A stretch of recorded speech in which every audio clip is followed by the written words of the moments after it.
Bonjour, je m'appelle Isabelle, mais je suis arrivée à Montréal en 2004.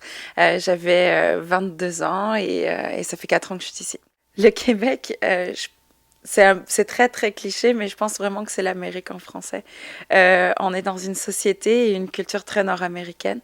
Oui, on a la chance de parler français, d'avoir une culture, une richesse intellectuelle vraiment très présente.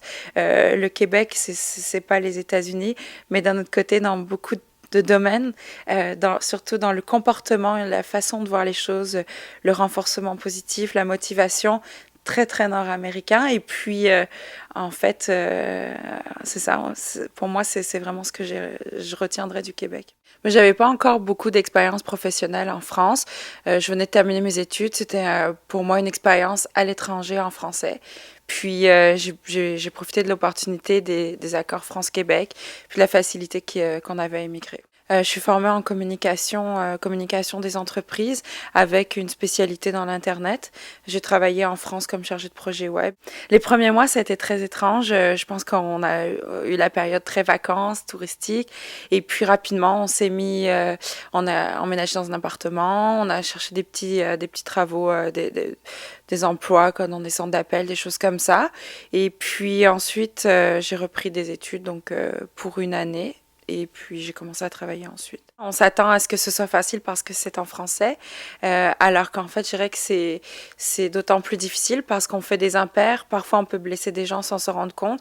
Et puis, ben, comme tout, on apprend de ses erreurs. Et je trouve que j'ai été très étonnée. Les gens sont patients et tolérants aussi à notre égard. Et puis, ils nous tiennent par rigueur. L'architecture de la ville est vraiment différente.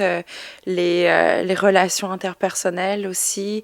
Je dirais que c'est toute une autre culture qu'on découvre et encore aujourd'hui, 4 ans après, j'apprends à la connaître et ça, c'est le fun. Ce que j'ai appris sur moi en venant ici, c'est vraiment à quel point on est capable de s'adapter, de se recréer un univers, de se recréer une famille plus modeste à deux, avec des amis autour.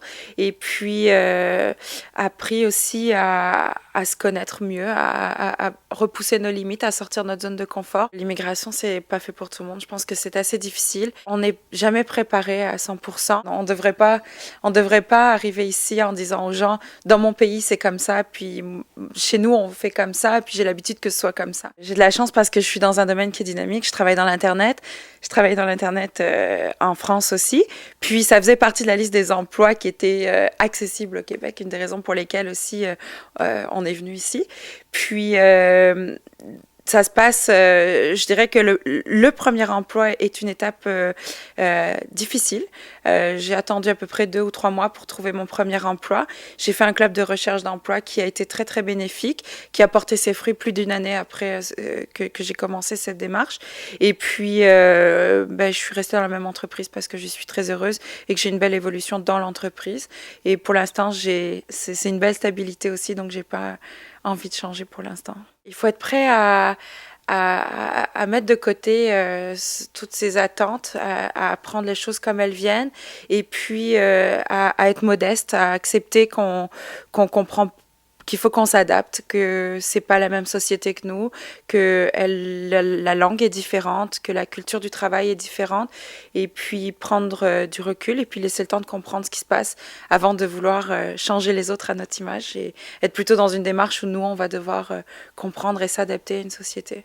J'ai eu la chance, je pense, de refaire une petite année d'études en arrivant ici, qui m'a donné un contexte social, déjà des amis de mon âge dans mon domaine, et ça m'a aussi permis d'apprendre à faire des devoirs en commun et à comprendre justement une partie de comment fonctionnent les interactions, comment fonctionne le travail d'équipe. Et j'ai fait des erreurs aux études que j'ai moins refaite ensuite dans le milieu professionnel parce que j'avais appris entre-temps. Puis je pense que c'est important d'avoir cette petite transition. Ça peut être, j'ai des amis en immigrant ici qui ont fait un cours d'anglais à McGill pendant 3 mois parce que l'anglais, c'est sûr, c'est un atout. Eh bien, ça, c'est déjà une étape qui est importante et qui permet de se socialiser, de mieux comprendre un environnement collectif dans lequel on va s'insérer ensuite. Pour ceux qui émigrent en couple comme nous, je pense que c'est une chance parce qu'on n'est pas seul. On a un petit bout de ses souvenirs aussi, de son patrimoine, de ce qu'on a été dans une autre vie qui nous suit. Et ça, c'est important parce que il y a des moments où on est nostalgique et dans ces moments-là, c'est important de pas être seul. Et puis, je dirais que c'est difficile aussi parce que chacun s'adapte à sa façon et à son rythme et il faut savoir respecter le rythme de l'autre et parfois ça peut générer des impatiences. Je pense notamment à la recherche d'emploi, peut-être que l'un des deux va trouver plus vite, va s'adapter plus vite que l'autre. Mon conjoint a travaillé longtemps dans un milieu anglophone, on a eu des petits décalages justement sur la perception du Québec parce qu'on avait deux réalités différentes. Après toutes ces années, je dirais que j'ai encore beaucoup de choses à apprendre et j'ai aussi le désir de recommencer peut-être une expérience d'immigration dans un autre pays, de retenter. C'est tellement enrichissant d'être exposé à notre culture que j'aurais envie d'en découvrir d'autres. Ce qui est exotique, c'est que les premiers mois, mais peut-être pendant 6 à 8 semaines, je dirais que on hésite beaucoup sur la façon dont il faut fermer la porte des toilettes dans les restaurants. Et ça mène parfois à des situations où on croise les doigts très fort parce qu'on n'est pas certaine que ce soit vraiment fermé.